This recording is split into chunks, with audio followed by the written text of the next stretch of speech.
காரம் ஸ்ரீராமகிருஷ்ண பரமஹம்சருக்கே இந்த ஆதிசங்கருடைய அத்வைதத்தை பற்றி 2 இடங்களில் 2 வேற வேற கருத்து சொல்லியிருக்கிறாரு. ஒரு இடத்துல ஆதிசங்கருடைய சிந்தனையை நான் முழுக்க ஏற்றுக்கொள்ளவில்லை, அவர் உலகம் மாயை என்றும் அதை மறுக்கிறார். ஆனால் எனக்கு இந்த உலகம் ஒரு சத்தியம் அப்படிங்கிற மாதிரி எனக்கு தோணுது. எனக்கு ஒரு விளாம்பழத்தை எடுத்தால் விளாம்பழத்தோட இனிப்பை மட்டும் இல்லை, விளாம்பழத்தோட ஓடு, அதனுடைய சதை, அதனுடைய விதை எல்லாத்தையும் நான் ஏற்றுக்கொள்கிறேன் அப்படின்னு இன்னொரு இடத்துல சொல்றார். இன்னொரு இடத்துல இந்த உலகம் மாயை என்பது அந்த மாயாவாதத்தை முழுக்கவே ஏற்றுக்கொள்கிறார். சுவாமி விவேகானந்தர் அந்த அத்வைத ஆசிரமம் என்று ஒன்று மாயாபுரி என்று அவர் ஆல்மோடா ஜில்லாவில் உத்தரப்பிரதேசத்தில் போயிருந்த போது அங்கே சுத்தமான மாயா தத்துவத்தை அடிப்படையாக கொண்ட அத்வைதத்தை தான் மக்கள் பயிற்சி எடுக்க வேண்டும் என்று அங்கே அவர் அத்வைத ஆசிரமம் என்ற ஒன்றை ஆரம்பித்தார். அது இப்போ கல்கத்தாவில் இருக்கிற தேஹி என்டலி அப்படிங்கிற இடத்திற்கு இடம் மாறிவிட்டது. அங்கே தான் வேலூர் மடத்தினுடைய புத்தகங்கள் எல்லாம் அச்சு ஆகின்றன.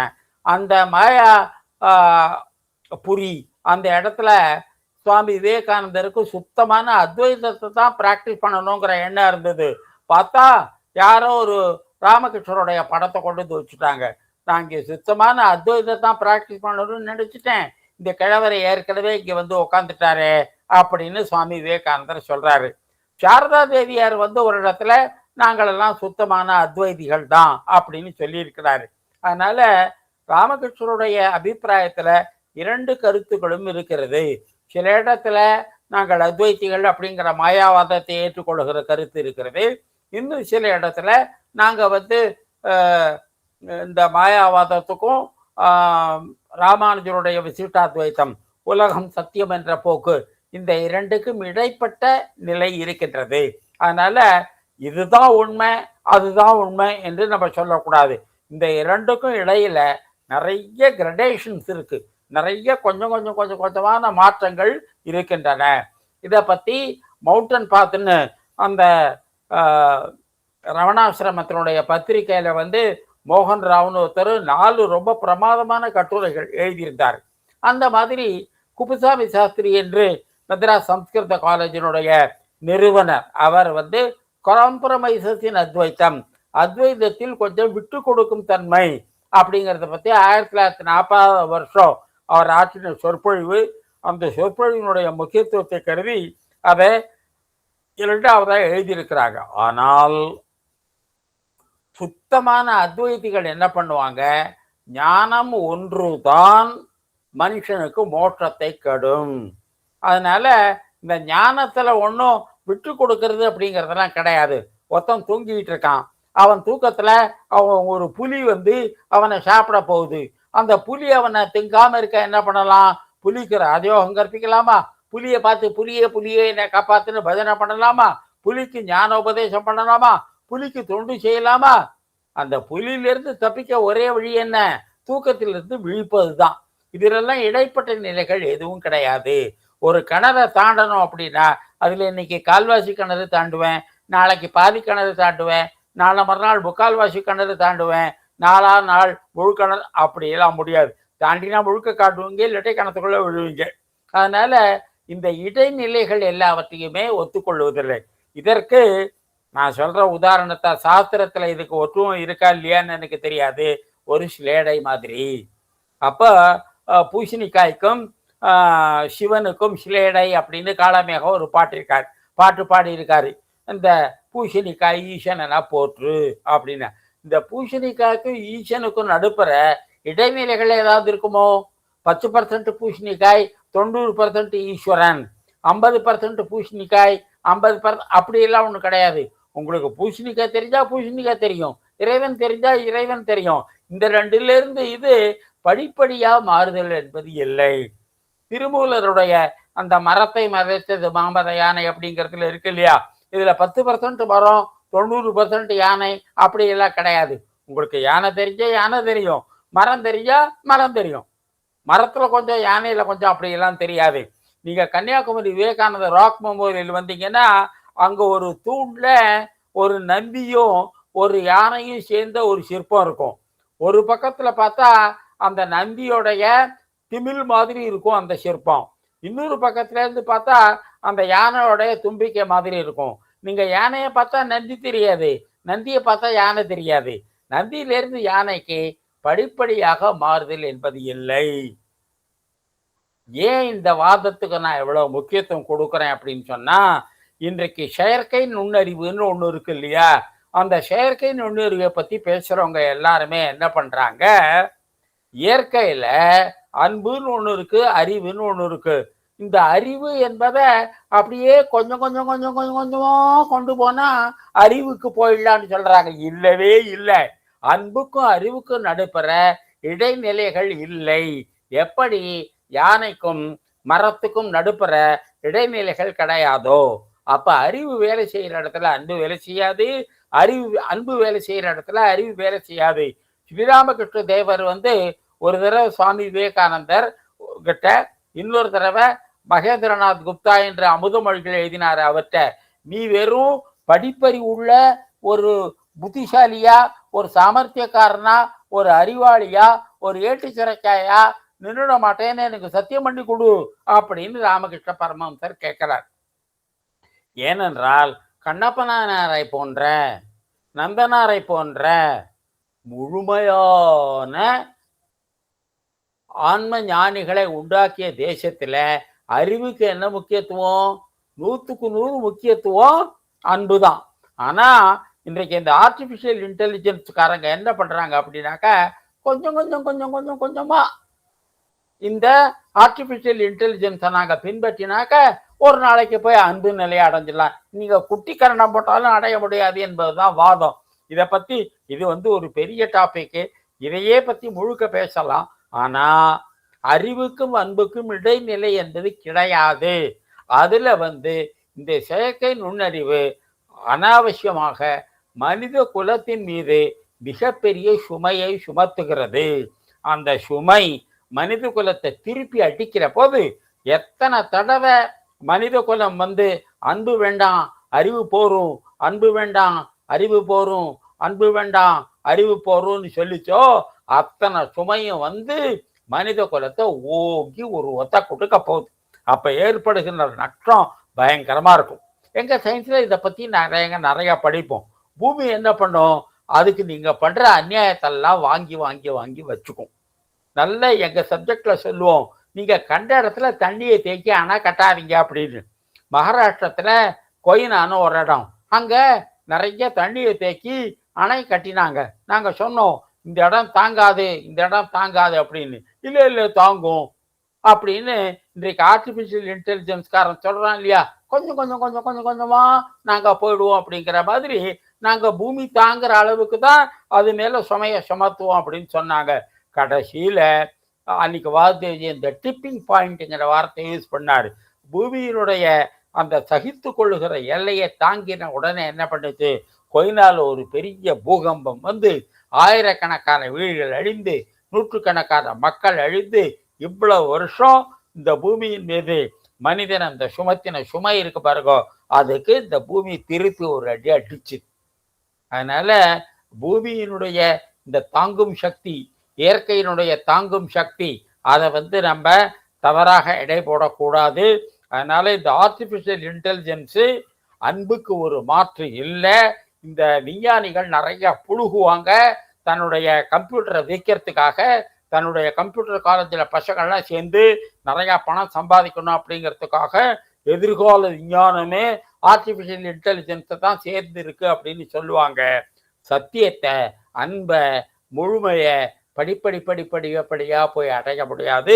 நீ அடைஞ்ச அடைவ, அடையாட்ட அடைய மாட்ட. கிணத்தை பாதி தாண்ட முடியாது, பாதி தாண்டினா கிணத்துக்குள்ள விழுவ. இன்றைக்கு செயற்கை நுண்ணறிவு மனித குலத்தை இந்த மாதிரி இன்றைக்கு நான் ரொம்ப ஒரு தனிமைப்படுத்தப்பட்ட ஒரு மனிதன். நான் சொல்றத எல்லாரும் பைத்தியம் தான் சொல்லுவாங்க, நான் சொல்றது தப்புன்னு தான் சொல்லுவாங்க. அன்னைக்கு ஒரு பெரிய அறிஞர் வந்தாரு, ஆர்டிபிஷியல் இன்டெலிஜென்ஸ்ல படிப்படியாக நீ கற்றுக்கொள்வதெல்லாம் இருக்கின்றது, it is a continuous process of learning அப்படின்ற செயற்கை நுண்ணறிவை விஞ்ஞானிகள் எப்படி நியாயப்படுத்துறாங்க, அந்த நியாயப்படுத்துறதெல்லாம் சொல்லி அப்படியே கொஞ்சம் கொஞ்சம் கொஞ்சம் கொஞ்சமா கற்றுக்கொள்வார்கள் எப்படின்னாங்க. அதாவது எப்படி இருக்கு அப்படின்னாக்க, இருட்டு என்பது ஒரு 90% வெளிச்சம், 10% இருட்டு, அப்புறம் 80% வெளிச்சம், 20% வெளிச்சம், அப்படி படிப்படியா வந்தா கடைசியில 100% இருட்டு. அப்படிலாம் வரவே முடியாது. ஒன்று இருட்டை பார்ப்பீங்க, இல்லை வெளிச்சத்தை பார்ப்பீங்க. இந்த வெளிச்சம் பாதி இருட்டு பாதி அப்படியெல்லாம் ஒன்றும் கிடையவே கிடையாது. நீங்க வெளிச்சத்திலேருந்து இந்த பயணத்தை ஆரம்பிச்சதுனால இருட்டை கூட வெளிச்சத்தினுடைய பரிபாஷையில பேசுகின்ற வழக்கம் விட்டது. இது ரொம்ப முக்கியமான ஒரு ஸ்டேட்மெண்ட் நான் பண்றேன். நீங்க வெளிச்சத்திலிருந்து உங்க பயணத்தை ஆரம்பிச்சதுனால இருட்டை கூட வெளிச்சத்தினுடைய பரிபாஷையில வர்ணிக்கிற ஒரு கெட்ட போக்கு இன்றைக்கு விஞ்ஞானத்திற்கு வந்திருக்கிறது. இப்படியே போனா விஞ்ஞானி என்ன பண்ணுவான்? மௌனம் என்பது பேச்சின் ஒரு வகைதான், இருட்டு என்பது ஒரு வகையான நிறம் தான், அப்ப வட்டம் என்பது ஒரு வகையான சதுரம் தான், நேர்கோடு என்பது ஒரு வகையான ஆர்ச்சு தான், சைபர் என்பது ஒரு வகையான நம்பை தான். ஏன்? இவன் பயணத்தை ஆரம்பிச்சது தப்பான இடத்துல இருந்து. அதனால இவன் பயணத்தை முடிச்சதுக்கு அப்புறம் கூட அந்த தப்பான பாதையில வந்திருக்கான் இல்லையா, அதனுடைய நினைவுகள் அவன் மனசுல இருந்திருக்கும். உதாரணம் சொன்னா புரியுமோ என்னமோ, நான் சேப்பு சட்டை போட்டுக்கிட்டு கன்னியாகுமரி அம்மன் கோயிலுக்கு போறேன். என் நண்பர் பச்சை சட்டை போட்டுட்டு கன்னியாகுமரி கோயிலுக்கு வராரு. இன்னொருத்தர் நீல சட்டை போட்டுட்டு கன்னியாகுமரிக்கு வராரு. கன்னியாகுமரி கோயிலுக்குள்ள நுழையிறதுன்னா எந்த சட்டையா இருந்தாலும் கழட்டி வச்சுட்டு தான் வரணும். நான் பச்சை சட்டையை கட்டிட்டு போனேன், நான் சேப்பு சட்டையை கட்டிட்டு போனேன், நான் நீல சட்டை அப்படிலாம் உண்டா? நான் சட்டையை கட்டிட்டு போனேன். அந்த மாதிரி நான் இங்கிலீஷ் பேசுகிறேன், நான் மௌனத்தில் இருக்கேன். நான் தமிழ் பேசுகிறேன், நான் மௌனத்தில் இருக்கேன். நான் ஹிந்தி பேசுகிறேன், மௌனத்தில். நான் ஹிந்தி மௌனத்தில் இருக்கேன், நான் இங்கிலீஷ் மௌனத்தில் இருக்கேன், நான் தமிழ் மௌனத்தில். அப்படிலாம் உண்டா? மௌனம்ங்கிறது உண்டுதான். நம்ம போகிற வழியில் தமிழை பயன்படுத்தினால தமிழ் வழியா மௌனத்தை அடைந்த போது நான் தமிழ் மௌனம்னு சொல்லுவோம். இந்த மாதிரி தான் இன்றைக்கு இந்த செயற்கை நுண்ணறிவு அத்வைதம் என்ற அடிப்படையான சித்தாந்தத்தை, இந்த உலகத்தின் படைப்பு பற்றிய மிகப்பெரிய சத்தியத்தை பற்றிய, உண்மையை பற்றிய, அன்பை பற்றிய, மகிழ்ச்சியை பற்றிய மிகப்பெரிய உண்மையை போட்டு குழப்பி விஞ்ஞானிகள் தற்காலிக லாபத்திற்காக நிறைய மனித குலத்துக்கு பொய் சொல்றாங்க. இது நிறைய பேருக்கு பிடிக்காது. என்னை விஞ்ஞானமே தெரியாதவன்னு சொல்லி என்னை வாயை மடக்க முயற்சி செய்வாங்க. ஆனால் இதில் நான் ரொம்ப பிடிவாதமாக இருக்கின்றேன். உபனிஷதத்தின் அத்வைத பொருளுக்குள் விசிஷ்டாத்வைத்தம், துவைத்தம், சுத்த அத்வைத்தம் முதலிய பொருள்களை அடக்கிவிடலாம். அதனால ஆதிசங்கரர் பண்டரிபுரத்துக்கு போயிருக்காரு. ஆதிசங்கரர் ஸ்ரீரங்கத்துக்கு வந்திருக்காரு. ஆதிசங்கர பாரம்பரியத்தில் வந்த வித்யாரண்ய சுவாமி ஸ்ரீரங்கத்துக்கு நல்ல பாடலாம் பாடியிருக்காரு. ஆதிசங்கரர் சிதம்பரத்துக்கு போயிருக்காரு. அதனால ஆதிசங்கரருக்கு எந்த மத கொள்கையோட சண்டையே கிடையாது. ஏன்? அவருக்கு தெரியும் விசிஷ்டாத்வைத்தம், அத்வைத்தம், பேதாபேதவாதம், சுத்த அத்வைத்தம், மாயாவாதம், இது எல்லாத்தையும் அத்வைதத்துக்குள்ள அடக்கி விடலாம் என்று. ஆனா இந்த கொள்கைகளுக்குள்ள அத்வைதத்தை அடக்க முடியாது. விசிஷ்டாத்வைதத்துக்குள்ள அத்வைதத்தை அடக்க முடியாது. துவைதத்துக்குள்ள அத்வைதத்தை அடக்க முடியாது. பேதாபேதவாதத்துல அத்வைதத்தை அடக்க முடியாது. மாயாவாதம் எல்லாவற்றையும் தாண்டி நிற்கும். ஆகவே மற்ற சித்தாந்தங்களுக்கு அத்வைதத்துடன் தகராறு இருக்கலாம், அத்வைதத்திற்கு எந்த சித்தாந்தத்துடன் தயார் கிடையாது.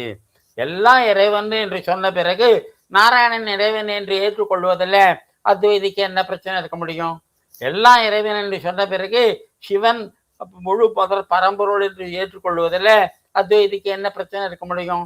எல்லாம் இறைவன் சொன்னபடி முருகனையோ, பராசக்தியோ, பிள்ளையாரையோ, சூரியனையோ, இதை தான் இந்த சங்கரனுடைய ஷண்மதத்தில் சொல்லப்படுகின்ற 6 கருத்துக்கள். இது ஒவ்வொன்றையும் முழுமுதல் கடவுளாக ஏற்றுக்கொள்வதில் அத்வைதத்துக்கு எந்த பிரச்சனையும் கிடையாது. சர்வ வேதாந்த சார சங்கிரகம் அப்படின்னு ஒரு நூல், உபதேச சாகஸ்திரி என்ற ஒரு நூல், சங்கரருடைய நூல்களுக்குள்ளேயே சூத்திர பாஷ்யங்களுக்கு அடுத்தபடியாக மிக பெரிய அந்த பிரகரண தத்துவ நூல்கள் இந்த 2 தான். சர்வ வேதாந்த சார சங்கிரகம்ங்கிற நூல், உபதேச சாகஸ்திரிக்கிற நூல் இதை விட கூட பெருசு, விவேக சூடாமணியை விட கூட பெருசு. அப்படிப்பட்ட நூல்கள் எல்லாம் ஆதிசங்கரர் நாராயணனையும் சிவனையும் அடுத்தடுத்த ஸ்லோகங்கள்லயே போற்றியிருக்கார்.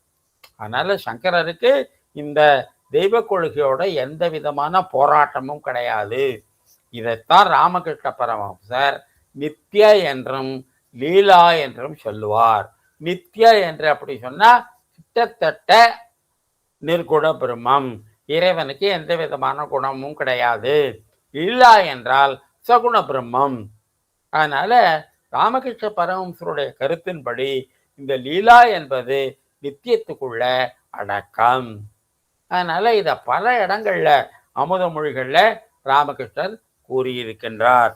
அத்வைதத்திற்கு எந்த சித்தாந்தத்துடன் தவறாறு கிடையாது என்று அத்வைத ஆச்சாரியர்கள் கூறியுள்ளனர். நாராயணன், சிவன், சக்தி, பிள்ளையார், முருகன், அக்னி முதலிய தெய்வ வடிவங்களை போற்றும் துதிப்பாடல்களை ஆதிசங்கரர் எழுதியுள்ளார்.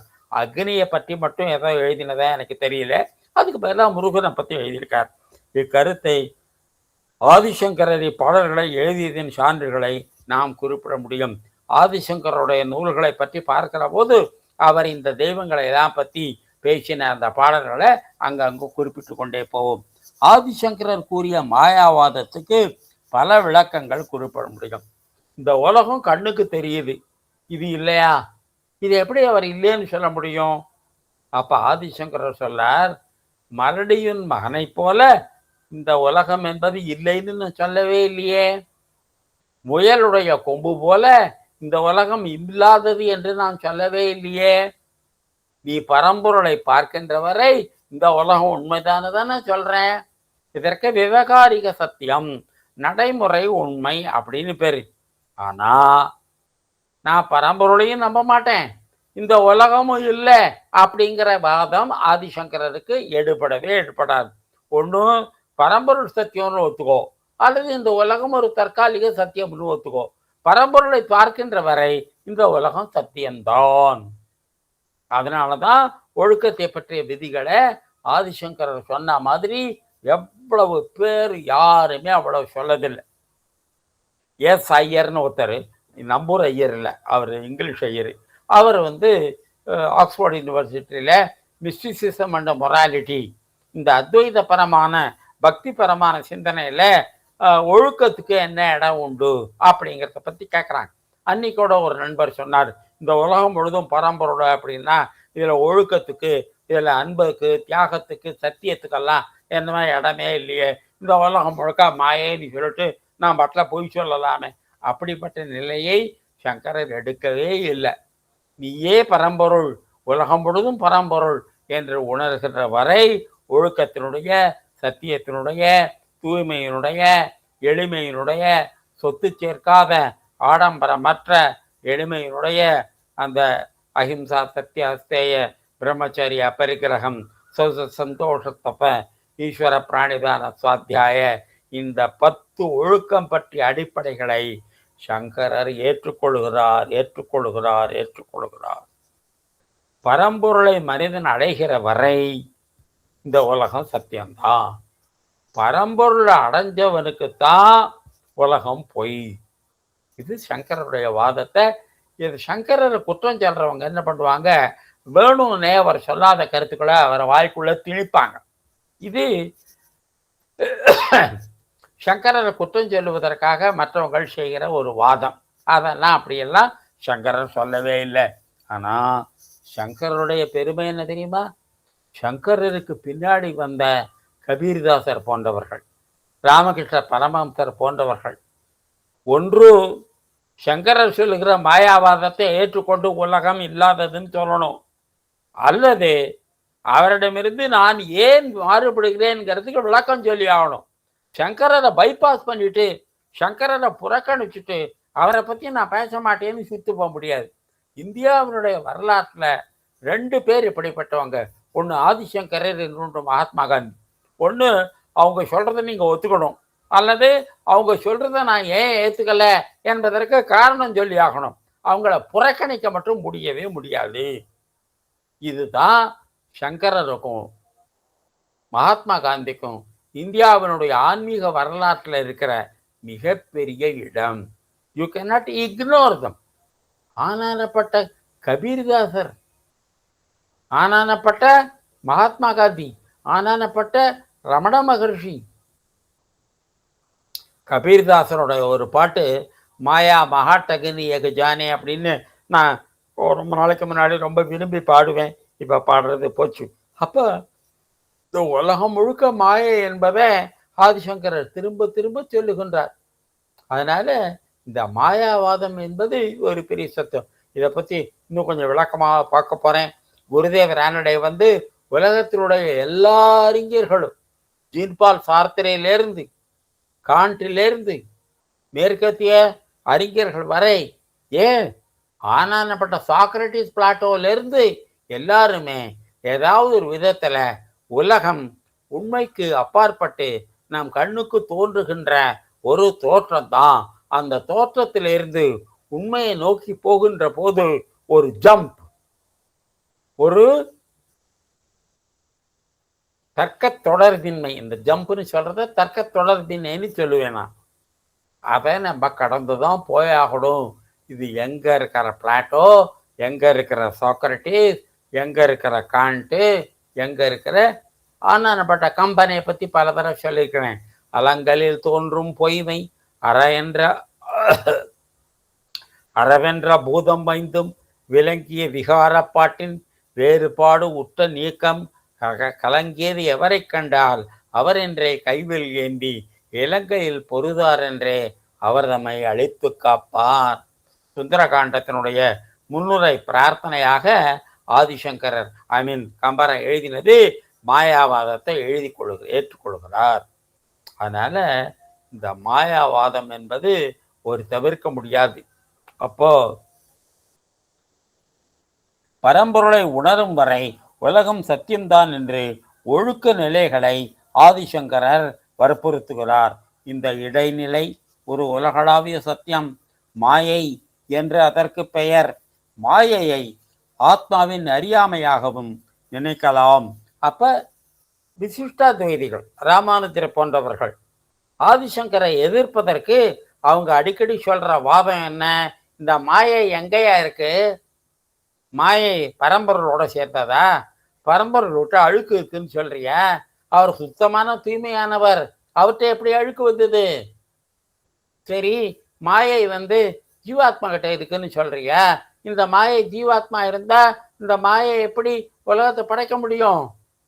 அப்ப வேணும்னே என்ன பண்ணுவாங்க, இந்த மாயையினுடைய இருப்பிடத்தை பற்றி இந்த விசிஷ்டாத்வைதிகள் ஒரு பெரிய கேள்வியை எழுப்பாங்க. மாயை எங்கே இருக்கிறது? இவங்கெல்லாம் என்ன பண்ணுவாங்கன்னாக்க, இந்த இயற்பியலை ரெண்டு போக்கு உண்டு. ஒன்று ஸ்டாட்டிக்ஸ்ன்னு சொல்லுவாங்க, ஒரு நிலைத்த இடம். இன்னொன்று டைனமிக்ஸ்ன்னு சொல்லுவாங்க, அலைந்து கொண்டே இருக்கும். இவங்க என்ன பண்ணுவாங்க, இந்த மாயாவாதத்தை ஒரு ஸ்டாட்டிக்ஸ், மாயை எங்கே இருக்கிறது எங்கே இருக்கிறது எங்கே இருக்குது கேட்பாங்க. இதை ரமண மகர்ஷி ரொம்ப அழகான ஒரு கதையில சொல்றார். என்ன அப்படின்னா, ஒருத்தன் ஒரு கல்யாண வீட்டில் திருட்டு சாப்பாடு போனோம். அவருக்கு மாப்பிள்ளை வீட்டுக்காரன்னு தெரியாது, பெண் வீட்டுக்காரன்னு தெரியாது. அப்போ அவன் காலையில் உட்காந்து அந்த பிரேக்ஃபாஸ்டில் ரொம்ப பிரமாதமான வடை, பொங்கல், அந்த சொஜ்ஜி எல்லாம், கேசரி எல்லாம் போடுறாங்க. அப்போ பக்கத்தில் உட்காந்து வந்து, சார் யார் எனக்கு தெரியலையே அப்படிங்கிறான்.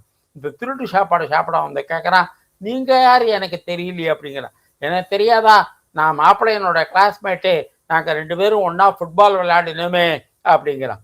உடனே இந்த திருட்டு சாப்பாட்டுக்கான, நான் வந்து கல்யாண பொண்ணுடைய டியூஷன் வாத்தியார், நான் தான் அந்த குழந்தை கொஞ்சம் கணக்கில் வீக்காக இருந்தது, நான் தான் பாடம் சொல்லி கொடுத்தேன் அப்படிங்கிறான். உடனே அந்த நண்பர் என்ன சொல்கிறான், சார் இன்னொரு வடை போட்டுங்கோ அப்படின்னு உபச்சாரம் பண்ணுறான். இந்த திருட்டு சாப்பாடு சாப்பிட்ட வந்தவன் காலையில் டிஃபனில் நான் பெண்ணுடைய டியூஷன் வாத்தியார்னு சொல்லி நல்லா மூக்கு பிடிக்க சாப்பிட்டுட்டு போயிட்டான். திருப்பி இது ஏமாந்த சோழகிரி வீடு போல இருக்கு அப்படின்னு மத்தியான சாப்பாட்டுக்கும் வந்தான். அப்போ மத்தியான சாப்பாட்டில் இன்னொருத்தன் வந்து, சார் நீங்கள் யார் எனக்கு தெரியலையே அப்படிங்கிறான். நீங்கள் யார் எனக்கு தெரியலையே? நான் தான் சார் பொண்ணுடைய டியூஷன் வாத்தியாரு, அந்த பொண்ணு கொஞ்சம் கணக்கில் வீக்கு, அவளுக்கு நான் தான் அப்படியா சார், நான் மாப்பிள்ளையோட கிளாஸ்மேட்டு சார் அப்படிங்கிறான். அப்படியா சார், இன்னொரு கொஞ்சம் பாயாசம் ஊற்றிங்க சார் அப்படின்னு சொல்கிறான். இந்த ஈவினிங் டிஃபனில் என்ன பண்ணாங்க, இந்த பொண்ணுடைய டியூஷன் வாத்தியாரு மாப்பிள்ளையோட வகுப்பு தோணும் 2 பேரும் ஒரே இடத்துல இருந்தாங்க. இந்த திருட்டு சாப்பாடு சாப்பிட்றவன் இந்த கல்யாணத்தை அன்னைக்கு மத்தியானத்துக்கு மேலே அந்த சாப்பாடு ரொம்ப பிரமாதமாக இருக்கும். அதை யாருமே மிஸ் பண்ண மாட்டாங்க. அந்த டீ சாப்பிட்றதுக்கு போகிறான். அப்போ பார்த்தா பொண்ணுடைய டியூஷன் வாத்தியாரும் மாப்பிள்ளையோட கிளாஸ் மட்டும் இருக்காங்க. இந்த திருட்டு சாப்பாடு சாப்பிடாம ஓடியே போயிட்டான். ரமண மகர்ஷி இந்த கதையை சொல்லிட்டு சொல்றாரு, மாயை எங்க இருக்கிறதுன்னு கேட்குறாங்க இல்லையா? மாயை ஆத்மாவினுடைய இடத்தில் பார்க்கும்போது பரம்பருடைய படைப்பு சக்தி, பரம்பருடைய இடத்திலிருந்து பார்க்கும்போது மாயை என்பது ஆத்மாவினுடைய அறியாமை. இந்த ஆத்மா தானே பரம்பொருள் என்று உணர்கிற போது மாயை என்பதே காணாமல் போய்விடும். அப்ப பெண்ணினுடைய டியூஷன் வாத்தியாருங்கிற இடத்துல இருந்து பார்க்குற போது திருட்டு சாப்பாடு சாப்பிட வந்தவன் மாப்பிள்ளை தோழனுக்கு அண்ணன், மாப்பிள்ளைக்கு அண்ணன்கிற இடத்துல இருந்து வகுப்பு தோழனுங்கிற பார்க்குற போது இந்த திருட்டு சாப்பாடு சாப்பிடவன் பொண்ணோடைய டியூஷன் வாத்தியார். இந்த 2 பேரும் ஒன்று சாப்பிட்ற போது இந்த திருட்டு சாப்பாட்டுக்காரன் ஓடி போயிடுறான். இதைத்தான் ஷ்ரோடிங்கர்னு ஒருத்தர், எனக்கு ஒரு சுவாரஸ்யமான சம்பவம் வாழ்க்கையில் நடந்தது. என்னுடைய நண்பர் ஒருத்தன் அதி உற்சாகி, நம்ம கேந்திரத்தில் பாரத பண்பாடு பற்றி போட்ட புத்தகத்தை அதை அலகாபாத் யூனிவர்சிட்டியில் வெளியிட்டான். அந்த வெளியீட்டு விழாவுக்கு அந்த அலகாபாத் யூனிவர்சிட்டியோட வைஸ் சான்சலர் வந்திருந்தார். டாக்டர் ஷர்மா என்று விக்ரம் யூனிவர்சிட்டியோட வைஸ் சான்சலர், பிசிக்ஸ் ப்ரொஃபஸர், அவர் வந்திருந்தார். அவர் எனக்கு யோபாரதியில் அவர் இந்த ஷ்ரோடிங்கருடைய கேட்டுன்னு இருக்கு பாருங்க, அந்த ஷ்ரோடிங்கருடைய கேட்டுங்கிறது ரொம்ப முக்கியமானது பிசிக்ஸில். அந்த கேட்டை பற்றி என்ன சொல்லுவாங்க அப்படின்னாக்கா, அதை வெளியிலேருந்து பார்க்குற போது அது உள்ளே இருக்க மாதிரி இருக்கும், உள்ளேருந்து பார்க்குற மாதிரி வெளியில் இருக்கிற மாதிரி இருக்கும். அந்த கேட்டு எங்கே இருக்குன்னு சொல்ல முடியாது, அந்த மாதிரி அந்த படம் போடுவோம். அதனால அதை பற்றியே யோபாரதியில் ஒரு நல்ல கட்டுரை அவர் எழுதினார். அந்த கட்டுரையுடைய காப்பியும் எனக்கு கொடுத்தார். ரொம்ப சுவாரஸ்யமான விஷயங்கள் பேச்சு கொண்டிருந்தோம். ஆகவே இந்த ஷ்ரோடிங்கர்ஸ் கேட் என்பதற்கும் சங்கரனுடைய அத்வைதத்தில் மாயையினுடைய இருப்பிடத்திற்கும் ஒரு நெருங்கிய தொடர்பு இருக்கிறது. மாயையை ஆத்மாவின் பக்கத்தில் இருந்து பார்த்தால் இறைவனுடைய படைப்பு சக்தி என்றும், இறைவனுடைய பரம்பொருளுடைய இடத்திலிருந்து பார்த்தால் மாயை என்பது ஆத்மாவின் அறியாமை என்றும் கூறலாம்.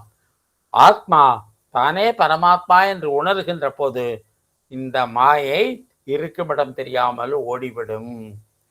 இன்னொரு உதாரணம் வழக்கமாக சொல்லுவாங்க, ஒரு ரூமில் எந்த பொருள் இருக்கு அப்படிங்கிறதுக்கு டார்ச் லைட்டால வெளிச்சம் போட்டு பார்ப்பாங்க. அந்த வெளிச்சம் இங்கே இருக்குன்னு இன்னொரு வெளிச்சம் போட்டு பார்ப்பாங்களா? பார்க்க மாட்டாங்க. இந்த வெளிச்சம் என்பது தானே விளங்குவது, ஸ்வயம் சித்த, அது தானே தெரிவது என்று சொல்லுவார்கள்.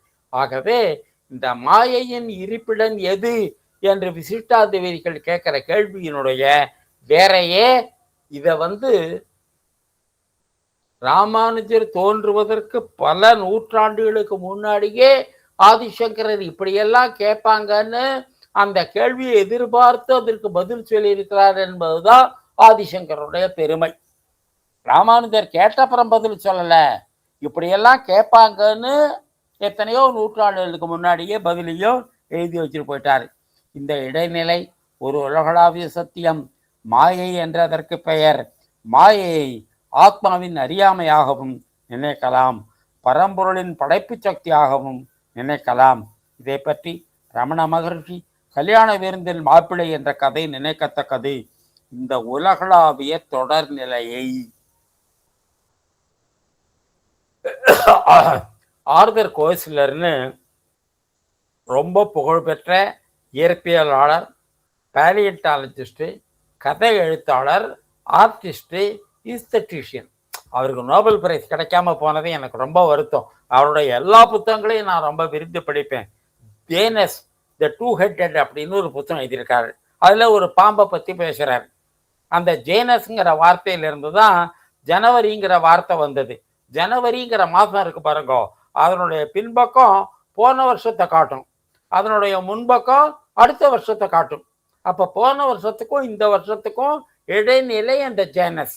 அந்த மாதிரி இந்த மாயை இருக்கு பாருங்க, இந்த ஆத்மாவையும் பரமாத்மாவையும் இணைக்கின்ற, இந்த இரண்டுக்கும் தொடர்பு ஏற்படுத்தி கொள்கின்ற ஒரு சித்தாந்தம். அதை அங்கே இருந்து பார்க்குற போது இங்கே இருக்கிற மாதிரி தெரியும், இங்கே இருந்து பார்க்குற போது அங்கே இருந்த மாதிரி தெரியும். இதை வினோபாஜி ஒரு உதாரணமாக சொல்லுவார். ஒரு ரூமில் நடுப்புற ஒரு திரை போட்டிருக்காங்க. காற்று அடிக்கிற போது காற்று எந்த பக்கத்துலேருந்து அடிக்குதோ அதுக்கு எதிர்பக்கம் ரூம் ரொம்ப பெருசாக இருக்க மாதிரி இருக்கும். காற்று கிழக்கே இருந்து அடிச்சதுனாக்கா கிழக்கு பக்கம் பெருசாக இருக்க மாதிரி இருக்கும். மேற்கே இருந்து அடிச்சதுனாக்கா மேற்கு பக்கம் பெருசாக இருக்க மாதிரி இருக்கும். ஆனால் ரூமோட 2 பகுதியும் சம அளவு தான். அந்த மாதிரி மாயையை நம்ம எந்த பக்கத்தில் வச்சு வேணாலும் பேசலாம். இதில் அடிப்படை பிரச்சனை என்னன்னாக்கா, இந்த பஞ்சபூதங்களால் படைப்பு ஒரு பக்கம், சுத்தமான உணர்வாகிய பரம்பொருள் ஒரு பக்கம். இந்த 2க்கும் நடுப்புற இடைநிலைன்னு ஒன்று இருக்கா இல்லையாங்கிறது தான் பிரச்சனையே. உலகத்தில் எல்லா பிலாசபியும், உலகத்தில் எல்லா சயின்ஸும் இந்த பிரச்சனையை தான் எதிர்கொள்ளுகின்றன. சங்கரர் எடுக்கிற ஸ்டாண்டு அது மட்டும் இல்லை, எல்லா கலைஞர்களும் எடுக்கிற ஸ்டாண்டு இடைநிலைன்னு ஒன்றும் கிடையாது அப்படிங்கிறது தான். ஆனால் சயின்ஸ் என்ன பண்ணும், நீ கொஞ்சம் கொஞ்சமாக அப்படியே போய் பெறலாம் அப்படின்னு சொல்லும். இந்த உலகளாவிய தொடர்நிலையை திட்டவட்டமாக குறிப்பிட்டு பல அத்வைத ஆசான்களும் குறிப்பிடவில்லை என்றே தோன்றுகிறது. தற்போது அமீபா என்னும் சிற்றுயிரை பற்றி மகத்தான ஆராய்ச்சிகள் நடந்துள்ளன. ஸ்ரீமான் ரங்கராஜன் க மணின்னு ஒரு பேராசிரியர், அவர் மெட்ராஸ் பேராசிரியர். கோயம்புத்தூர்லேருந்து நிறையா அபயம் அப்படின்னு ஒரு நிறைய சயின்ஸ் அண்ட் ஸ்பிரிச்சுவாலிட்டியை பற்றி 240 புத்தகம் எழுதியிருக்கார். அது தவிர சுவாமி தயானந்த சரஸ்வதியோட பல புத்தகங்களை தமிழாக்கி வெளியிட்டிருக்கார். அதில் எத்தனை கோடி உயிர்கள் எனக்குள் அப்படின்னு ஒரு புத்தகம் எழுதியிருக்கிறார். மனிதனுக்குள்ள பல கோடி சிற்றுயிர்கள் இருக்கின்றன. அந்த சிற்றுயிர்களை பற்றி இப்போ என்ன ஆராய்ச்சி பண்ணுறாங்கன்னாக்க, இந்த இடத்துல ஒரு சம்பவம் நடந்ததுன்னா அமெரிக்காவோட கலிஃபோர்னியாவில் இருக்கிற அந்த அமீபாவுக்கு உடனடியாக தகவல் கிடைக்குது. அதனால இந்த ஊரில் இருக்கிற அமீபாவும் அமெரிக்காவில் இருக்கிற அமீபாவும் ஒரே உயிரா, அல்லது இங்கே இருக்கிற அமீபா அமெரிக்காவில் இருக்கிற அமீபாவுக்கு ரொம்ப வேகமாக தகவல் தெரிவிக்கிறதா, இதை பற்றி விஞ்ஞானத்துக்கு ஒன்றும் தெரியல. இது 2ம் வெவ்வேறு உயிரா, ஒரே உயிரினுடைய 2 பக்கமா? பாரதியாரோட கவிதை உங்களுக்கெல்லாம் ஞாபகம் இருக்கா? ஒரு மலைப்பாம்பை போல இந்து இருக்கின்றான். ஒரு மலைப்பாம்புக்கு வாலில் நெருப்பு பிடித்தால் தலைக்கு தெரிய 3 நாள் ஆகுமாம். அந்த மாதிரி ஒரு இந்துவுக்கு துன்பம் உண்டானால் இன்னொரு இந்துவுக்கு புரியவே பல நாட்கள் ஆகின்றதே அப்படின்னு பாரதியார் சொல்றாரு. அந்த மாதிரி ரொம்ப வேகமா இந்த அமீபா தகவல் தெரியும். அதனால இந்தியாவில் இருக்கிற அமீபாவும் கலிஃபோர்னியாவில் இருக்கிற அமீபாவும் ஒரே உயிரா, அல்லது 2 வெவ்வேறு உயிர்கள் ரொம்ப வேகமா ஒன்றோட ஒன்று தகவல் தொடர்பு சொல்லுகிறதா, ஒரு இமெயிலை விட வேகமா தகவல் சொல்லுகிறதா, இதை பற்றி நமக்கு ஒன்றும் தெரியல. அதனால இந்த உயிர் என்பதை பற்றிய நமக்கு வர்ணனையே நமக்கு சொல்ல தெரியல. அப்புறம் கியான் ஒருத்தர், ஒரு யூரோப்காரரு, இந்த உலகம் முழுக்க ஒரே உயிர் அப்படின்னு ஒரு தீசிஸ் அப்படியே எழுதியிருக்கார். அதனால இந்த உயிர் என்பதை பற்றி நம்ம சொல்லுவதெல்லாம், உணர்வு என்பதை பற்றி நம்ம சொல்லுவதெல்லாம் ரொம்ப ரொம்ப அரைகுறையான அறிவு தான். ஏதோ நமக்கு வேண்டியது என்ன, பணிவு தான் நமக்கு ரொம்ப வேணும். எனக்கு ஒன்றும் தெரியாது, இறைவா எனக்கு அறிவை கொடு அப்படின்னு வேண்டுவது தான் நாம் செய்யக்கூடிய காரியம். அமீபாவை ஒரே கணத்தில் உலகம் முழுவதும் இருக்கும் தன் இனத்துடன் தொடர்பு கொள்ள வல்லது என்று பலர் கூறுகின்றனர். இது பற்றி உலகம் முழுவதுமான ஒரே ஒரு உயிர்தான் உள்ளது என்று விஞ்ஞானிகள் கூற முற்படலாம். இந்த கியா தியரிங்கிறாங்க இல்லையா, அவங்க இப்படிதான் சொல்றாங்க, இந்த பூமிங்கிறது ஒரு உயிரியாது. எப்படி உங்களுக்கு நகத்துல முழு குத்தினா தலைக்கு உடனே தெரியுமோ, அந்த மாதிரி இந்த உலகத்துல எங்க அநியாயம் நடந்தாலும் உலகம் முழுக்க தெரியும் அப்படிங்கிறாங்க.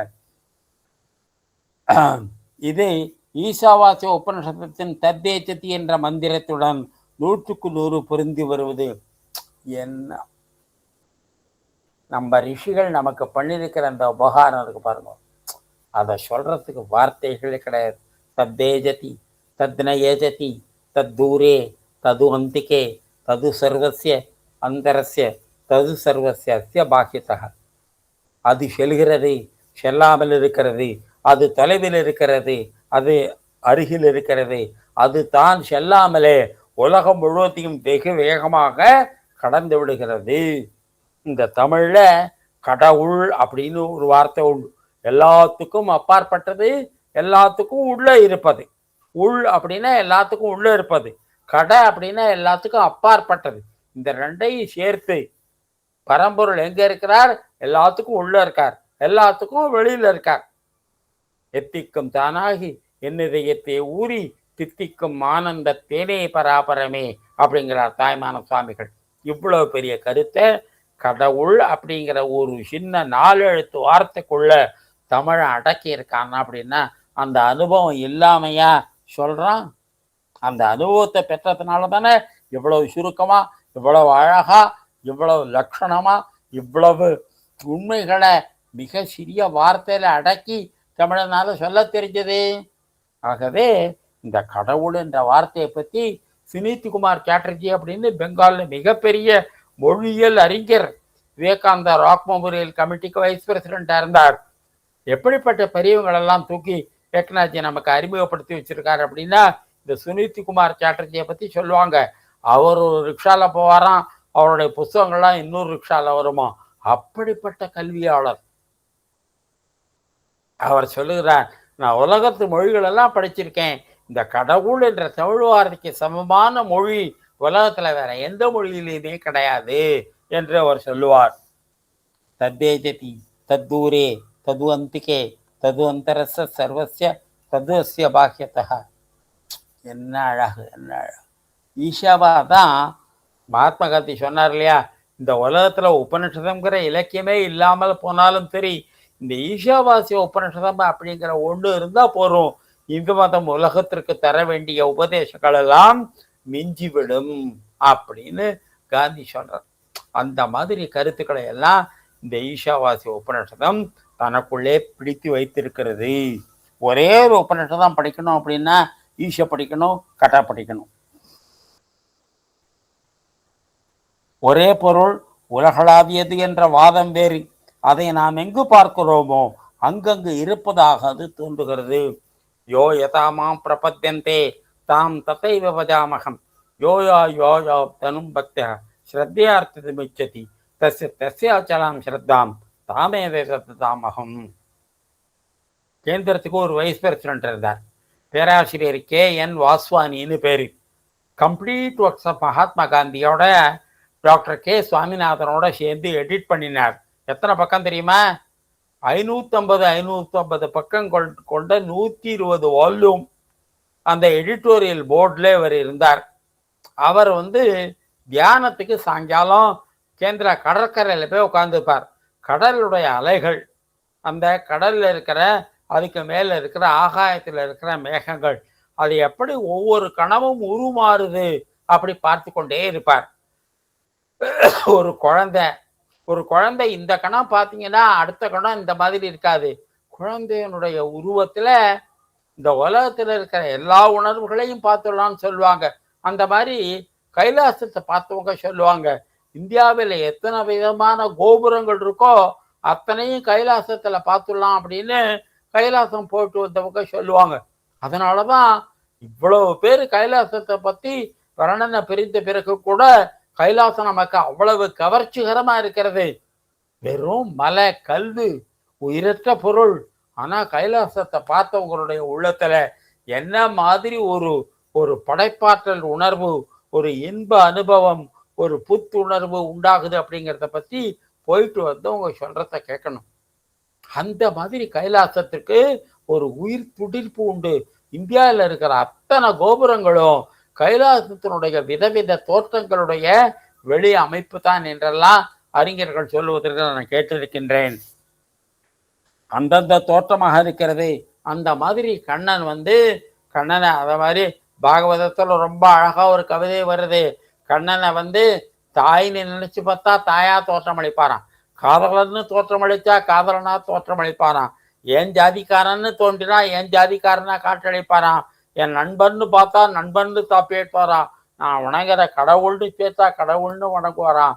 யோயதாமாம் பிரபத்தியந்தே தாம் தசைவ பஜாமகம். நீ கடவுளை எப்படி பார்க்கறியோ அப்படி கடவுள் காட்சியளிப்பார். தமிழ்ல ஒரு பாட்டு இருக்கு இல்லையா, எடுக்கும் போது குழந்தை, வணங்கும் போது குரு, நடக்கும் போது துணைவன் அப்படின்னு பரம்பொருளை பத்தி ரொம்ப பிரமாதமான ஒரு பாட்டு இருக்கும் பாதியா. அப்போ இந்த கடவுளை எப்படின்னு வர்ணிக்க முடியாது, நம்ம வர்ணனைக்குள்ள அவர் அடைஞ்சு விட மாட்டார். அந்தந்த தோற்றமாக இருக்கிறது. சால்வடார் டாலி என்ற இத்தாலி ஓவியரும் இதனை வற்புறுத்தி ஓவியங்கள் வரைத்துள்ளார். அப்புறம் எப்பாவது ஒரு தடவை இந்த சால்வடார் டாலியினுடைய ஒரு கடியாரத்தோட படம் போட்டா ஒரு பாம்பு மாதிரி போட்டிருப்பார். அவர் ரொம்ப தமாஷா இருக்கும். என்ன எனக்கு அப்படி தோணித்து அப்படின்னு சொல்வார். ஆகவே கீதையும் யோயதா மாம் பிரபத்தந்தே தாம் தத்தைவ பஜாமகம் தசே தசாச்சலாம் திரத்தாம் தாமே விவதாம் யகம். அதாவது கிருஷ்ண பரமாத்மா நமக்கு பண்ணியிருக்கிற உபகாரங்கள் இருக்கு பாருங்க, அதுக்கு ஹிந்து லிட்ரேச்சர் முழுக்க படிச்சாதான் கிருஷ்ண பரமாத்மா எப்படி எல்லாத்தினுடைய சாரத்தையும் புழிஞ்சு புழிஞ்சு கீதையில் வச்சிருக்காருன்னு நமக்கு புரியும். கீதையினுடைய முழுத்தன்மையை புரிந்து கொள்ளணும்னா ஹிந்து லிட்ரேச்சரை முழுக்க படிக்கணும். சுவாமி விவேகானந்தர் சொல்றார் இல்லையா, அவர் கண்ணனாக இடைக்குலத்தில் அவதாரம் எடுத்த போது வேதங்களின் அதிகாரபூர்வமான ஒரே உரையை கீதை என்ற வடிவத்தில் எழுதினார். Even in the future, the world will not see a man as intelligent as the one who wrote the Bhagavad Gita.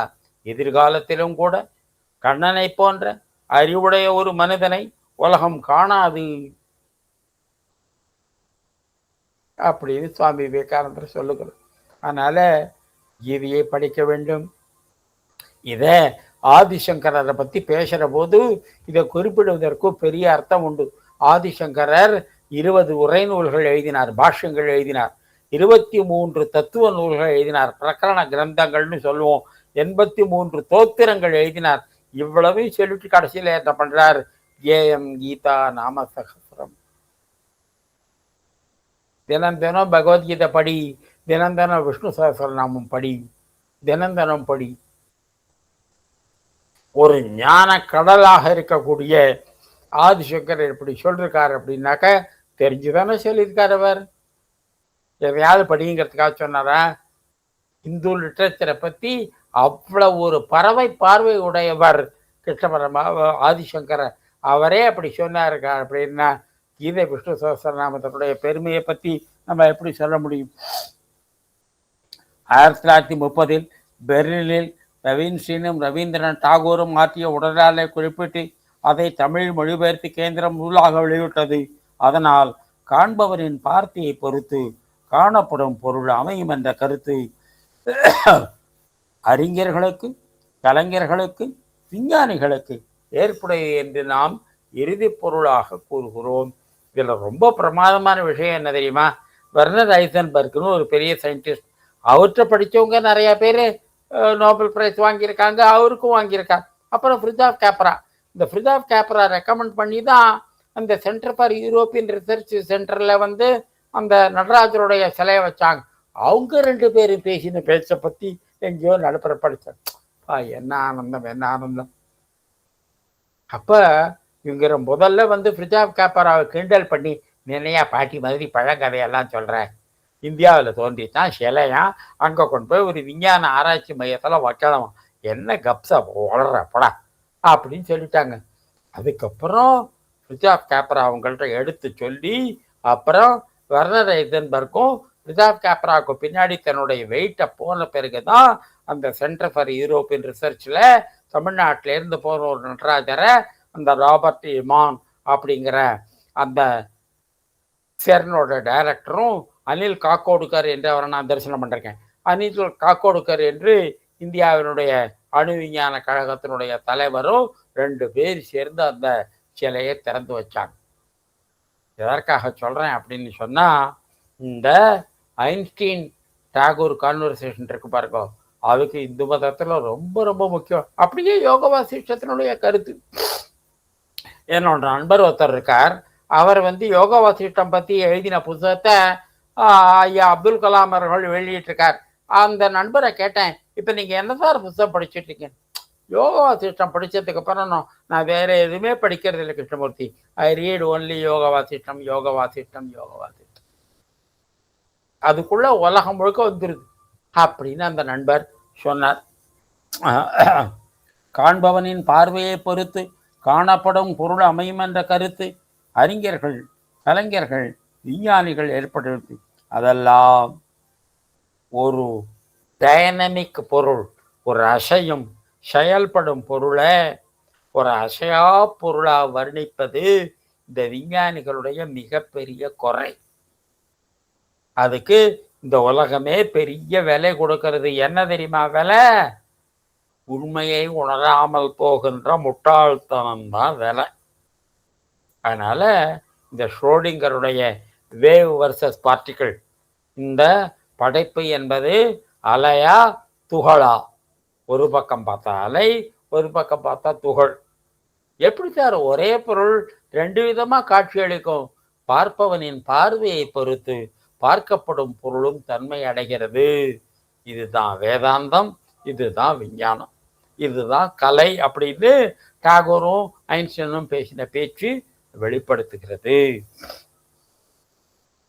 இது அசையும் பொருளை அசையாத பொருளாக வர்ணிப்பதால் ஏற்படும் வம்பு என்று நாம் சொல்ல துணிகிறோம்.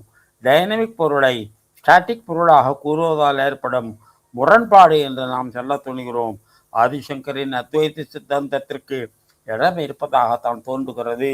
அதைத்தான் இந்த தத்தேஜதி தத்னயதி. எனக்கு டாகூர் ஐன்ஸ்டீன் கிட்ட இந்த தத்தேஜதி தத்னயதி அந்த ஈஷாவாசிய உபநிடத ஸ்லோகத்தை மேற்கோள் காட்டினதா எனக்கு தெரியல. அவர் மேற்கோள் காட்டினதா ஐன்ஸ்டீனுக்கு புரிஞ்சிருக்காதோ என்னமோ பாவம், அதனால மேற்கோள் காட்டாம விட்டார். ஆனா ஐன்ஸ்டீனுடைய டாகூருடைய அடிமனத்துல இந்த வேத வாக்கியம் தான் இருந்திருக்கும் என்பதுதான் என்னுடைய நம்பிக்கை.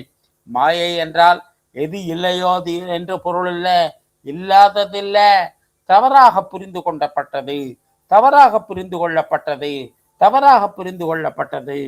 உலகத்தை புரிந்து கொள்வதற்காக, உண்மையை அறிவதற்காக மாயை சுட்டி காட்டப்படுகிறது. இதை விளக்க ஒரு கதை. ஒரு அப்பா, அவர்கிட்ட 17 யானை இருந்தது. செத்து போகும்போது தன்னுடைய 3 பசங்கள்கிட்டையும் இந்த யானையை பங்கு போட்டுப்பா. மூத்த பையனுக்கு என் மொத்த யானையில பாதி பங்கு, 2வது பையனுக்கு என் மொத்த யானையில 6ல் ஒரு பங்கு, 3வது பையனுக்கு என் மொத்த யானையில 9ல் ஒரு பங்கு, பங்கு போட்டு எடுத்துங்கன்னு சொல்லிட்டு செத்து போட்டார் அப்பா. 17 யானையை எப்படி பாதியா பங்கு போடுறது? 17 யானை எப்படி 6ல் ஒரு பங்கா பங்கு போடுறது? 17 யானை எப்படி 9ல் ஒரு பங்கா பங்கு போடுறது? பசங்களுக்கு ஒண்ணுமே புரியல. அந்த ஊர் நாட்டாமக்காரர் ரொம்ப புத்திசாலி. 3 பசங்களை போய், ஐயா எங்க அப்பா இந்த மாதிரி 17 யானைய சொத்தா கொடுத்துட்டு போயிட்டாரு, எங்களுக்கு பங்கு போட தெரியல அப்படின்னாரு. அப்படியா அப்படின்னு அந்த நாட்டாமக்காரர் என்ன பண்ணாரு, தான் யானை மேல உட்காந்துக்கிட்டு இவங்க வீட்டுக்கு வந்தாரு. இந்த 17 யானை இருக்கு பாரு, அதுக்கு பக்கத்துல 18ஆவதா தன்னுடைய யானையும் திருத்தினாரு. உங்க அப்பா என்னப்பா சொல்றாரு, மொத்த யானையில பாதி பங்கு, 18ல் பாதி என்ன 9 யானை முதல் பையனுக்கு கொடுத்தாச்சு. அப்போ யானையில 3ல் ஒரு பங்கு என்ன 6 யானை, 6 யானை உனக்கு கொடுத்தாச்சு, எடுத்துட்டு போ. 3வது பையனுக்கு எவ்வளவு 9ல் ஒரு பங்கு, 9ல் ஒரு பங்கு 18ல் எவ்வளவு 2 யானை, 9 6 15 2 17. ஊர் நாட்டாமக்காரரு நான் யானை மேல உட்காந்துட்டு போயிட்டேன். இந்த 17 யானைகளை பங்கு போடுவதற்கு தற்காலிகமாக 18வது ஒரு யானையை புகுத்துறோம், பிறகு அதை எடுத்துடுறோம். இந்த யானை ஆரம்பத்திலையும் இல்லை கடைசியிலையும் இல்லை, வந்துட்டு போகுது. அந்த மாதிரி இந்த உலகத்தை புரிந்து கொள்வதற்கு இந்த மாயை என்ற தத்துவத்தை புகுத்துகிறோம். இந்த யானை என்ற மாயை என்ற தத்துவம் இல்லை என்றால் பரம்பொருளும் ஆத்மாவும் ஒன்று, பரம்பொருளும் ஆத்மாவும் ஒன்று, பரம்பொருளும் ஆத்மாவும் ஒன்று. ஒரு நாளைக்கு நான் ரூம்ல உட்காந்துருக்கேன், அடர்ந்த இருட்டு, கண்ணகரையில் அமாவாசை, மேகம் மூடி இருக்கு, வெளிச்சமே தெரியல. அந்த இருட்டை என்னால் உணர முடியல, அந்த அளவுக்கு இருட்டு பறந்து இருக்கு. அப்போ மின்னல் ஒரு வெட்டு வெட்டிட்டு பாருங்க, அந்த இருட்டு எவ்வளவு அடர்ந்த இருட்டுன்னு எனக்கு புரிய வந்தது. அப்பதான் இந்த இருட்டை நான் உணர்வதற்காக இந்த வெளிச்சம் என்ற ஒரு மின்னல் கீற்று தேவைப்படுகிறது என்று நான் உணர்ந்தேன். அந்த மாதிரி நம்ம மௌனத்தில் இருக்கிற போது ஒரு சின்ன சத்தம் வந்தா கூட அந்த மௌனத்தினுடைய அடர்த்தி தெரியும். அப்ப எந்த ஓசையினாலே நாம் மௌனத்தை புரிந்து கொள்கிறோமோ, எந்த மின்னல் கீற்றினாலே நாம் இருட்டை புரிந்து கொள்கிறோமோ, அப்படி எதிர்மறையான ஒன்றை சொல்லி உண்மையை விளக்க வைப்பதுதான் மாயனுடைய தன்மை. மாயை எதற்காக இருக்கிறது? உலகத்தை உனக்கு புரிய வைப்பதற்காக இருக்கிறது. மாயை இல்லாவிட்டால் உலகத்தை ஒரு நாள் புரிந்து கொள்ள முடியாது.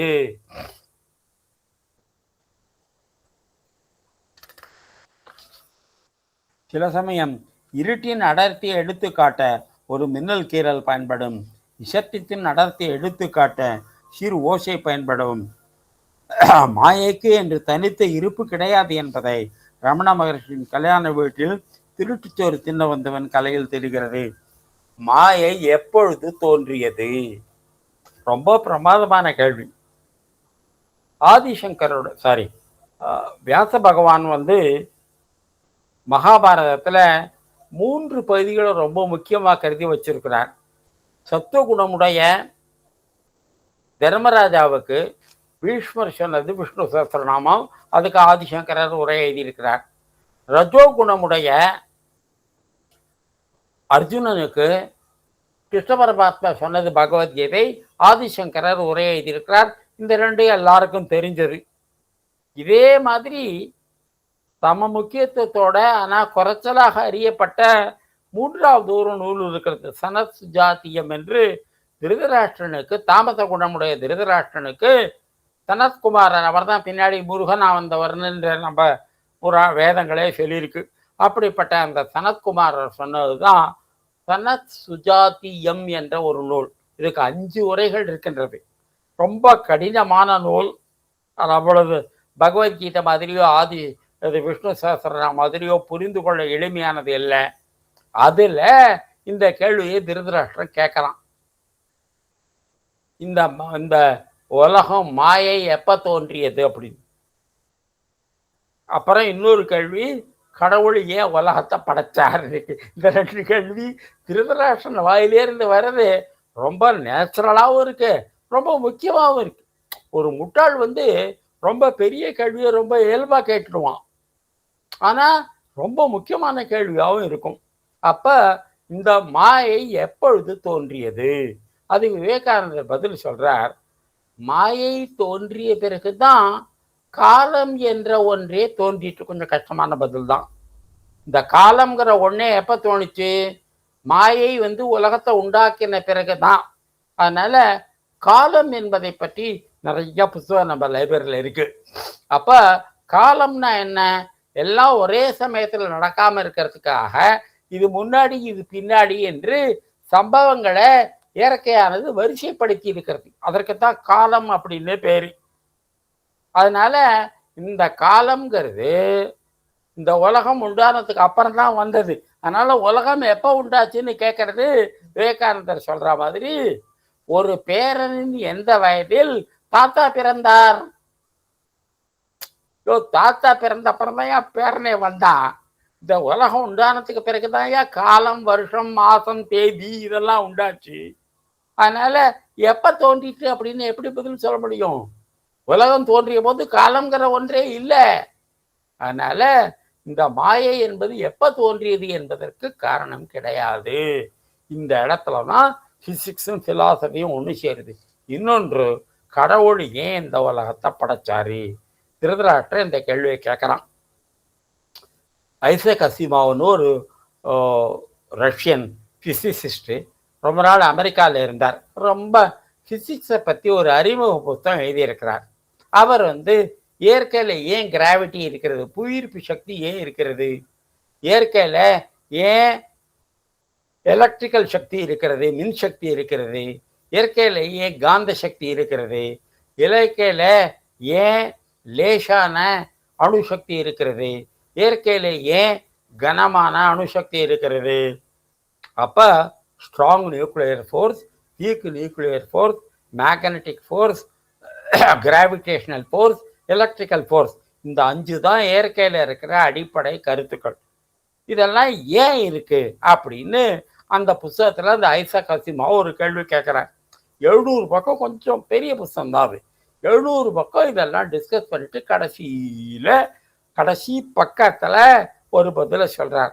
நம்ம இந்த புஸ்தகம் முழுக்க இந்த 5 இயற்கை சக்திகள் ஏன் வேலை செய்யுதுன்னு கேள்வியை கேட்டுட்டு எப்படி வேலை செய்யுதுன்னு தான் பதில் சொன்னமே தவிர ஏன் வேலை செய்யுதுங்கிற கேள்வியை நம்மளால பதில் சொல்ல முடியல. இப்ப வருது பஞ்ச்லைன். ஆன்மீகத்தை போலவே பிசிக்ஸ்லையும் எப்படி என்ற கேள்விக்குத்தான் பதில் உண்டே ஒழிய ஏன் என்ற கேள்விக்கு பதில் கிடையாது. இன்னொரு தடவை சொல்றேன். ஆன்மீகத்தை போலவே இயற்பியல் பிசிக்ஸ்லையும் எப்படி என்ற கேள்விக்குத்தான் பதில் உண்டே ஒழிய ஏன் என்ற கேள்விக்கு பதில் கிடையாது. பகவானை போய் ஏன் நீ இந்த உலகத்தை படைச்ச, ஏன் நீ இந்த மாகவத்தை படைச்ச, ஏன் இந்த மாயாலோகத்தை படைச்ச அப்படின்னு நீ கேட்க முடியாது. ஏனென்றால் உலகத்தை படைப்பதால் இறைவனுக்கு லாபம் இல்லை, உலகத்தை படைப்பதால் இறைவனுக்கு நட்டமில்லை, உலகத்தை படைக்காததால் அவருக்கு லாபம் இல்லை, உலகத்தை படைக்காததால் அவருக்கு நஷ்டமில்லை. இறைவன் ஒத்தர் தான் சர்வ தந்திர சுதந்திரர். விசிஷ்டாத்வைத சத்வைதத்துல வேதாந்த தேசிகரை பத்தி இந்த வார்த்தையை சொல்லுவார். 100க்கு 100 சுதந்திரமான புருஷர் அப்படின்னா பகவான் ஒருத்தர் தான். மற்ற எல்லாரும் ஏதாவது ஒரு லாபத்தை மனசுல வச்சு அல்லது ஒரு புற நிர்பந்தத்தால இந்த வேலைகளை செய்யறோம். இறைவன் ஒருத்தர் தான் 100க்கு 100 சுதந்திரத்தோட இந்த பணியை செய்கின்றார். அதனால அவர் இந்த வேலையை செய்வதனால லாபம் கிடையாது, செய்வதனால நஷ்டம் கிடையாது, செய்யாதனால லாபம் கிடையாது, செய்யாதனால நஷ்டம் கிடையாது. இந்த பதில தான் சனத்குமாரர் திருதராஷ்டிரனுக்கு பதிலா சொல்றாருன்னு வேதவியாசர் சொல்றார்.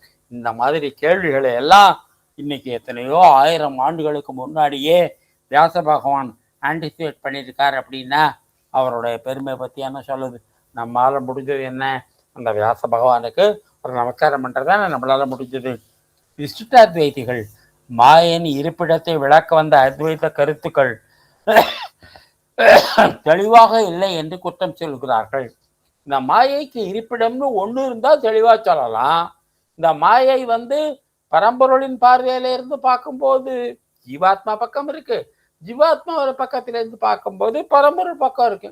இப்படி நம்ம பார்ப்பவனின் நிலைமையை பொறுத்து பார்க்கப்படும் பொருள் தன்மையை இருக்கிறதுங்கிறது இன்றைய பிசிக்ஸ் ஏற்றுக்கொள்ளுகிறதே. அதனால விசிஷ்டாத்வைதருடைய கேள்விகள் இடமில்லை.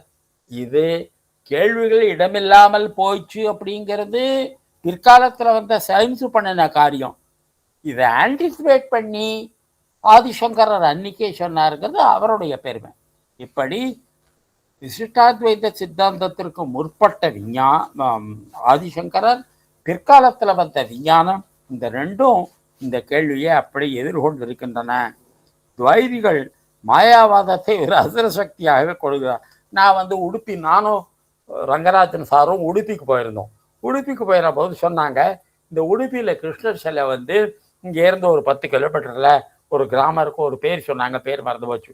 அந்த மாய கிராமத்தில் ஒரு கடலில் ஒரு பெரிய புயல் காற்று வந்தது. ஒரு கப்பல் அதில் சிக்கிட்டது. மத்வாச்சாரியார் அந்த கையை காட்டி அந்த கடல் அலையை நிறுத்தினார். அந்த கப்பல் தப்பிச்சுது.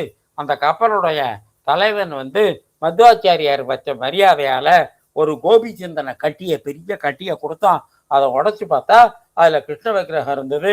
அந்த கிருஷ்ண விக்கிரகத்தை உடுப்பியில் மத்வாச்சாரியார் ஸ்தாபனம் பண்ணிட்டான்னு சொன்னார். அந்த இடத்த கடற்கரையை பார்க்கறதுக்கு போனோம். திரும்பி வரபோது அந்த இடத்துல தான் சார் மாயாவாதி அப்படிங்கிற அசுரனை மத்வாச்சாரியார் வதம் பண்ணினார் அப்படின்னு ஒரு இடத்துல ஒரு கோயில் கூட பார்த்ததா ஞாபகம், ரொம்ப வருஷத்துக்கு முன்னாடி நடந்தது, ஞாபகம் இல்லை. அதனால இந்த மாயையை ரொம்ப விசிஷ்டாத்வைதிகளும் அத்வைதிகளும் துவைதிகளும் ரொம்ப அதை பார்த்து கஷ்டப்பட்டிருக்காங்க. ஆனால் கபீர்தாசர், ராமகிருஷ்ண பரமஹம்சர் போன்றவர்களே மாயாவாதத்தை ஏற்றுக்கொண்டிருக்கிறார்கள். குருதேவரானடே ஒரு 2 பக்கத்துல உலகத்தில் இருக்கிற எல்லா தத்துவங்களிலும் இந்த உலகம் என்பது ஒரு தோற்றம் தான், அதுக்கு பின்னாடி இருக்கிற உண்மையான பொருள் வேற அப்படிங்கிறத ஒரு 2 பக்கத்துல எடுத்திருக்கார். அதை ஒரு வாய்ப்பு கிடைக்கிற போது வரி வரியா இதில் ஆராய்ந்து பார்ப்போம். ரொம்ப சுவாரஸ்யமான ஒன்று. அதனால அதை கொஞ்சம் பொறுமையா படிப்பதற்கு வாய்ப்பு இருக்கிறது. அதனால மாயையை பத்தி அனிர்வச்சனீய அப்படிம்பா. அத்வைத வேதாந்தம் என்ன நிலைப்பாடு எடுக்கிறது அப்படின்னாக்க, பரம்பொருளை ப்ரெடிக்ட் பண்ணி இது இப்படித்தான் இருக்கும்னு முன்கூட்டியே நீ எதுவுமே சொல்ல முடியாது. நீ என்ன சொன்னாலும் தப்பு. இதைத்தான் பெர்ட்ரண்ட் ரசல்னு ஒரு இங்கிலாந்தில் பிறந்து அமெரிக்காவில் ப்ரொஃபஸராக இருந்தவர், அவரோட சிஷியர் தான், சாரி ஆல்ஃப்ரட் நாட் ஒயிர்த் ஹெட்னு பெர்ட்ரண்ட் ரசலுடைய குரு. அவர் சொல்கிறார், life is an offensive against the repetitive mechanism of the universe. அதனால் பிரம்மசூத்திரத்திலேயே பரம்பொருள் ஆனந்தமானவரா ஆனந்தமயமானவரா, அவரே ஆனந்தமா அவருடைய குணம் ஆனந்தமா பற்றி நிறைய டிஸ்கஸ் பண்ணிருக்காங்க. கடைசியில் என்ன பண்ணுறாரு, அவரை பற்றி ஒன்றும் பேசக்கூடாது. அதனால தான் ரமண மகர்ஷி மௌனம்தான் ரொம்ப தலை சிறந்த பாஷை. இதைத்தான் ஆதிசங்கரர் அனிர்வச்சனீய, பரம்பொருள் எப்படிப்பட்டது, வார்த்தைகளால் சொல்லப்படாதது, சொல்லப்படான் உணர்வின் மூர்த்தி அப்படிங்கிறார் நம்மாழ்வார் சுவாமிகள். சொல்லுனுக்கு எளிதாகவும் நின்றாள், சொல்லையும் தன்னிடம் சொல்ல வழிபடாள் அப்படிங்கிறார் பாரதி. அதனால பரம்பொருளை பற்றி இது எப்படி இருக்கும் அப்படி இருக்குன்னு சொல்ல முடியாது.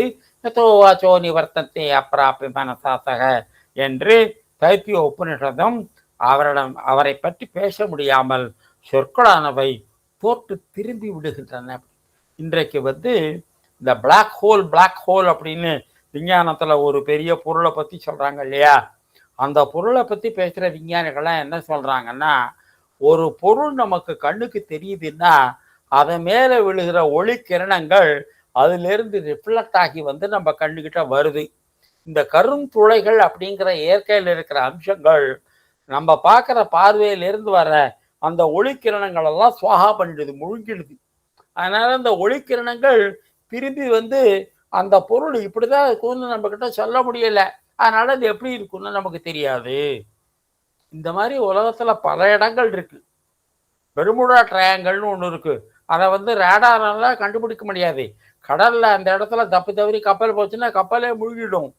அந்த மாதிரி இந்த படைப்புல பல விஷயங்களை நம்ம எந்த இயற்கையினாலும் எந்த இயந்திரத்தினாலும் எந்த கருவியினாலையும் எதாலையும் கண்டே பிடிக்க முடியாது. அப்படிப்பட்டதெல்லாம் இறைவன் ரகசியமாக வைத்திருக்கிறான்.